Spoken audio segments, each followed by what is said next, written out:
Hello student, so welcome back to my YouTube channel Aman education point. तो आज अब पिछले वीडियो में हम एंजाइम की definition, introduction, classification of enzyme के बारे में पढ़े थे। आज का टॉपिक है enzyme based of nature, properties of enzyme and factor affecting enzyme activity के बारे में पढ़ेंगे।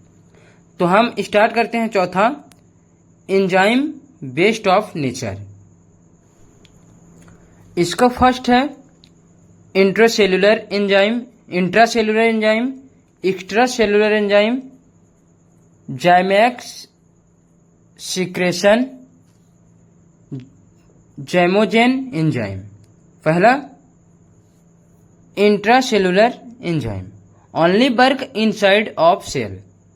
Second extracellular enzyme, it work different part of body.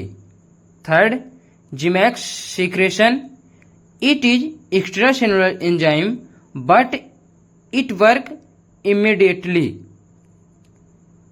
Zymogen enzyme, this enzyme secrete in inactive form but when it contact with other enzyme then it activated.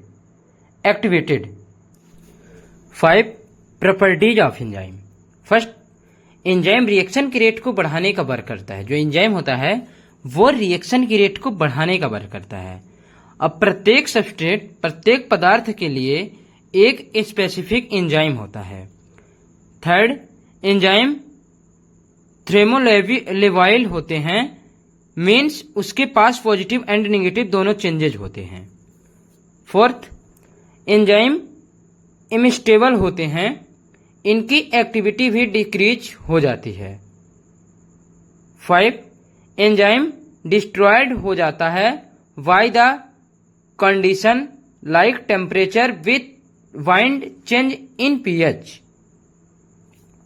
6, enzyme cellular weight 10,000 से million तक होता है।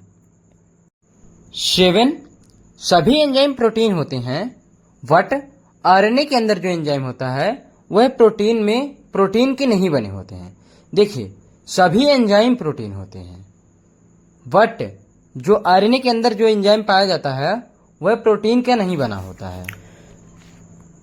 अगला 6 topic है factor affecting enzyme activity. तो number first, concentration of substrate. अगर substrate के concentration को बढ़ाया जाता है और एंजाइम को उतना ही रखा जाए तो पहले रिएक्शन बढ़ेगी, लेकिन जब सभी सबस्ट्रेट एंजाइम के साथ जुड़ जाएंगे तो फिर रिएक्शन की रेट घट जाएगी। Second, contraction of enzyme. यदि हम एंजाइम की संख्या को बढ़ा रहे हैं और सबस्ट्रेट की कॉन्ट्रैक्शन को नहीं बढ़ा रहे हैं तो प्रारंभ में रिएक्शन की रेट बढ़ेगी। Third, effect of temperature. यदि टेम्परेचर को बढ़ाया जाता है बट एंजाइम का रिएक्शन एक ऑप्टिमम टेम्परेचर तक ही बढ़ेगी, टेम्परेचर के ज्यादा बढ़ने पर रेट ऑफ रिएक्शन घट जाएगा। देखिए, इसको समझिएगा थोड़ा। यदि टेम्परेचर को बढ़ाया जाता है लेकिन एंजाइम का रिएक्शन एक ऑप्टिमम टेम्परेचर तक ही बढ़ेगा, टेम्परेचर के ज्यादा बढ़ने पर रेट ऑफ रिएक्शन घट जाएगी। जो रिएक्शन की रेट का रिएक्शन होता है वो घट जाएगा।